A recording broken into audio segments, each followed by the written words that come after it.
Good morning students. स्वागत है आपका साइंस क्लास में।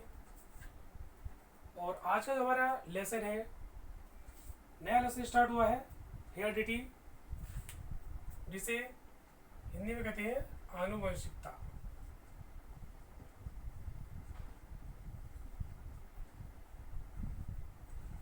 आनुवंशिकता आनुवंशिकता क्या है? तो सबसे पहले जो हम समझेंगे वो पढ़ेंगे आनुवंशिक लक्षणों के बारे में कि आनुवंशिक लक्षण क्या होते हैं। आनुवंशिक लक्षण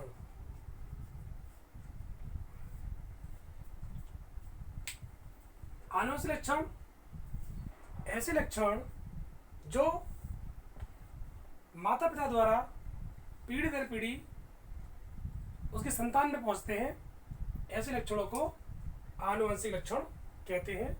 इन लक्षणों में जो माता पिता द्वारा अपने उनके जीवन में अर्जित अनुकूलताएं होती हैं और कुछ जो जिस वातावरण में रहते हैं उसमें रहने योग्य जो क्षमता उनमें विकसित होती है, उन सभी क्षमताओं को आनुवंशिक लक्षणों के साथ साथ वो अपनी संतान में स्थानांतरित करते हैं।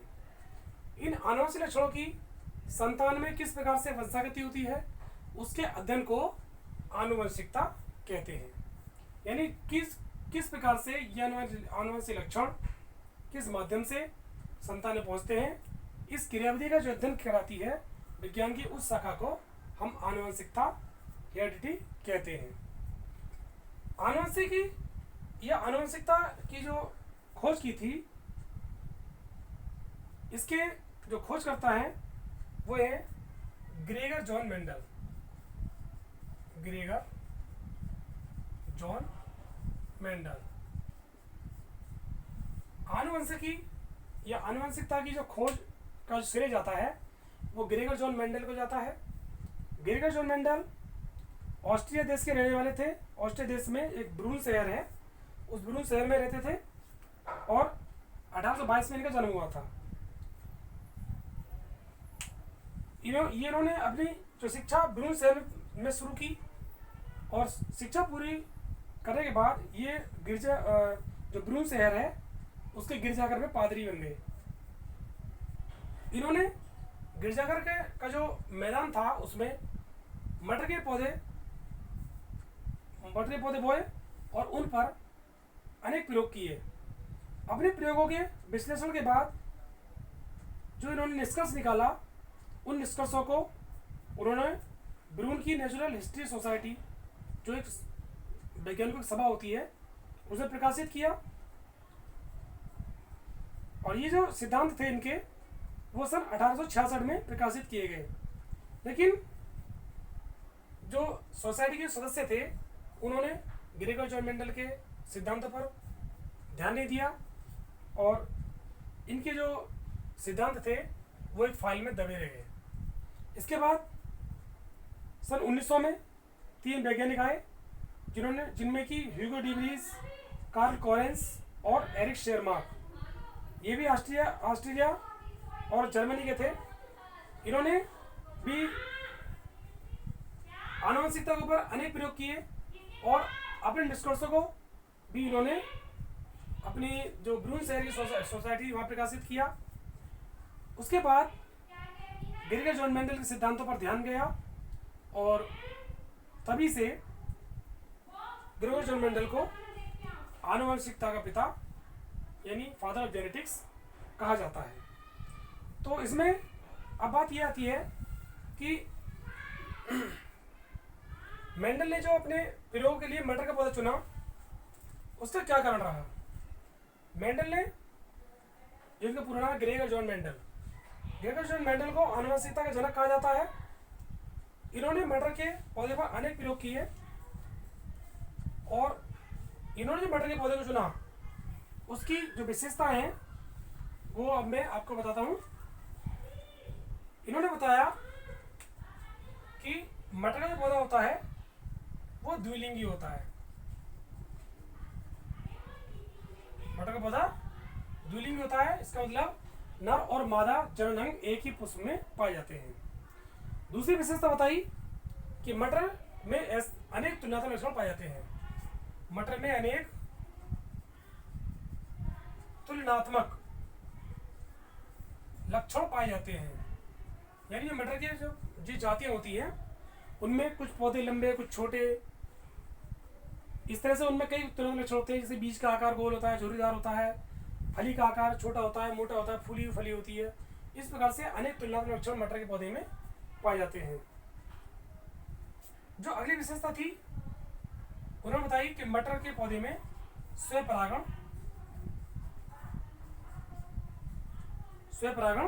होता है। और जो चौथी विशेषता है मटर के पौधे में कि मटर के पौधे में हम सुगंधपूर्वक पर परागण करा सकते हैं। अपने प्रयोग के लिए जब हमें पर परागण क्रिया करानी पड़ती है तो मटर के पौधे में यह क्रिया करानी बहुत ही सरल होती है। और जो अगली विशेषता है वो यह है कि मटर के पौधे 1 वर्षीय होते हैं और अपने प्रयोगों के लिए मेंडल को अधिक समय तक इंतजार नहीं करना पड़ा और इन्हें अपने परिणाम शीघ्र प्राप्त हो गए। तो इन लक्षणों के आधार पर मेंडल ने अपने प्रयोगों के लिए मटर के पौधे का चुनाव किया। मेंडल ने अपने चुनाव के लिए किन किन लक्षणों को चुना? जब मेंडल ने मटर के पौधे का प्रयोग करने शुरू किए तो उसने किन किन लक्षणों का चुनाव किया अपने प्रयोगों के लिए? आइए इन पर चर्चा करते हैं। तो मेंडल ने अपने प्रयोग के लिए कई लक्षण चुने जिसमें कि हम चर्चा करते हैं बारी बारी से। पहला लक्षण है पौधे की लंबाई। पौधे की लंबाई, पौधे की लंबाई, इसमें जो मटर के पौधे होते हैं उसमें पौधा जो होता है वो लंबा होता है और दूसरा पौधा छोटा होता है जिसे बोना कहते हैं, या बोना पौधा। तो इसलिए मेंडल ने जो पहला अक्षर चुना वो था पौधे का लंबापन और बोनापन। दूसरा लक्षण जो मेंडल ने चुना वो था पुष्प का रंग। पुष्प का रंग में जो मटर के पौधे में जो पुष्प होते हैं वो बैंगनी रंग के होते हैं और सफेद रंग के होते हैं। तीसरा लक्षण जो मेंडल ने चुना अपने प्रयोग के लिए वो था बीज का आकार। बीज का आकार, मटर के पौधे में जो बीज पाए जाते हैं एक तो बीज गोल होते हैं, दूसरे कुछ झुर्रीदार होते हैं, सुकड़े हुए होते हैं। तो मेंडल ने इन बीजों को के आकार को के लक्षणों को चुना। चौथा था बीज का रंग। मटर के पौधे में 2 प्रकार के बीज बनते हैं, 2 रंग वाले। एक तो बीज का रंग होता है पीला, दूसरा होता है हरा। पांचवा लक्षण जो मेंडल ने चुना वो था फली का आकार, कि जो मटर के पौधे पर फली आती है उसका आकार कैसा है। तो फली का आकार कैसा था? फूली हुई और पिचकी हुई। 2 तरह की फली मटर के पौधे पाई जाती है, फूली हुई और पिचकी हुई। अगला जो लक्षण था मेंडल ने चुनाव किया वो था फली का रंग। फली का रंग, तो फली का रंग 2 प्रकार का था, पीला और दूसरा हरा। और जो अंतिम लक्षण का मेंडल ने चुनाव किया वो था पुष्प की स्थिति। पुष्प की स्थिति, मटर के पौधे में पुष्प 2 स्थानों पर पाए जाते हैं। एक तो जो पौधे के शीर्ष पर होता है उसे कहते हैं शीर्षस्थ या अग्रस्थ, और जो दूसरी स्थिति होती है वो होती है पत्ती के कक्ष में लगने वाली स्थिति। जैसे हम चित्रोदार समझेंगे इसको। ये मटर का पौधा है जिसमें पत्तियां लगी हुई हैं और ये जब यहाँ पर पुष्प खिलता है तो उसे कहते हैं अग्रस्त। अग्रस्त। और जब पत्ती कक्ष में पुष्प निकलता है तो उसे कहते हैं कक्षस्थ। तो मेंडल ने अपने प्रयोगों के लिए इन 7 लक्षणों का चुनाव किया और इन 7 लक्षणों में सभी तुलनात्मक लक्षण हैं जिनको आसानी से पहचाना जा सकता है और इन्हीं लक्षणों के आधार पर मेंडल अपने प्रयोगों में सफल रहा। तो अब हम चर्चा करते हैं कि मेंडल की सफलता के क्या कारण थे। इन तुलनात्मक लक्षणों का अध्ययन करने के बाद जब मेंडल ने अपने प्रयोग किए तो मेंडल अपने प्रयोगों में सफल कैसे हुआ, उसका क्या कारण था, अब आओ उस पर चर्चा करते हैं। मेंडल की सफलता के कारण। मेंडल की सफलता के क्या कारण हैं? सफलता के कारण।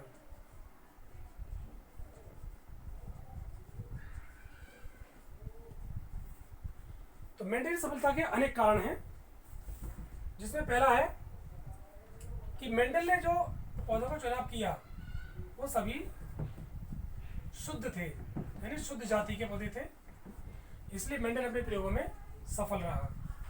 दूसरा जो सफलता कारण था कि जो मटर के पौधे हैं वो 1 वर्षीय होते हैं।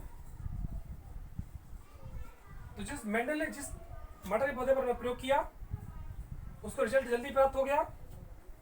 पौधा द्विलिंगी होता है,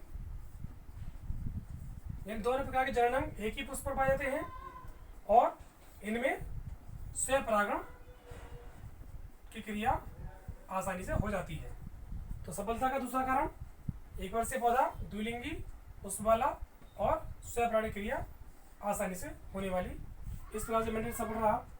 तीसरा कारण था कि मेंडल ने एक समय में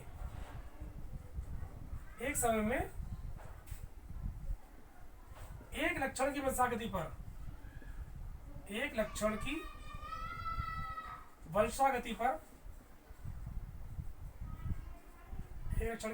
अपना ध्यान केंद्रित किया और एक लक्षण की वंशागति को उन्होंने कई पीढ़ियों तक देखा। तो यानी एक समय में उन्होंने एक लक्षण की वंशागति पर ध्यान दिया, जिससे कि वो अपने प्रयोग में सफल रहे। चौथा जो कारण था वो था मेंडल ने एक लक्षण की वंशागति को 2 से 3 पीढ़ियों तक अध्ययन किया। 2 से 3 पीढ़ियों तक उस एक लक्षण की वंशागति पर अध्ययन किया, जिससे कि उनको अपने जो परिणाम है वो बिल्कुल स्पष्ट प्राप्त हुए। और जो 5वां कारण था, मेंडल ने अपने प्रत्येक पीढ़ी का जो उन्होंने प्रयोग किया था उसका पूरा लेखा जोखा अपने पास रिकॉर्ड में रखा। उन्होंने जो एक प्रयोग किया था, जब एक लक्षण को लेकर जो भी वंशागति पर उन्होंने प्रयोग किए थे कई पीढ़ियों तक, उसका पूरा लेखा जोखा अपने पास रखा, यानी अपने पास उन्होंने सभी कार्य का रिकॉर्ड रखा। और जो अगली सफलता की जो कुंजी थी उनके पास, मेंडल ने केवल समयुग्मजी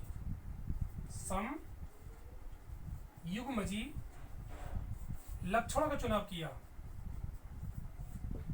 समयुग्मजी लक्षणों का चुनाव किया, जैसे कि लंबे पौधे के लिए कैपिटल टी, शुद्ध बौने पौधे के लिए स्मॉल टी, शुद्ध बैंगनी पुष्प के लिए कैपिटल आर, अशुद्ध पौधे के लिए जो संकर पौधा होता है उसके लिए कैपिटल एस, स्मॉल आर। इस तरह से उन्होंने सिर्फ समयुग्मजी लक्षणों का ही चुनाव किया अपने प्रयोगों के लिए, और वो अपने प्रयोगों में इन सारी विशेषताओं के कारण सफल रहा। तो आशा करता हूँ आज के टॉपिक में आपको ये टॉपिक ठीक प्रकार से समझ में आ गया होगा। नेक्स्ट टॉपिक में मिलेंगे कल। इससे आगे मेंडल ने अपने प्रयोगों के आधार पर कौन कौन से नियम दिए। तो आज के टॉपिक में इतना ही। धन्यवाद।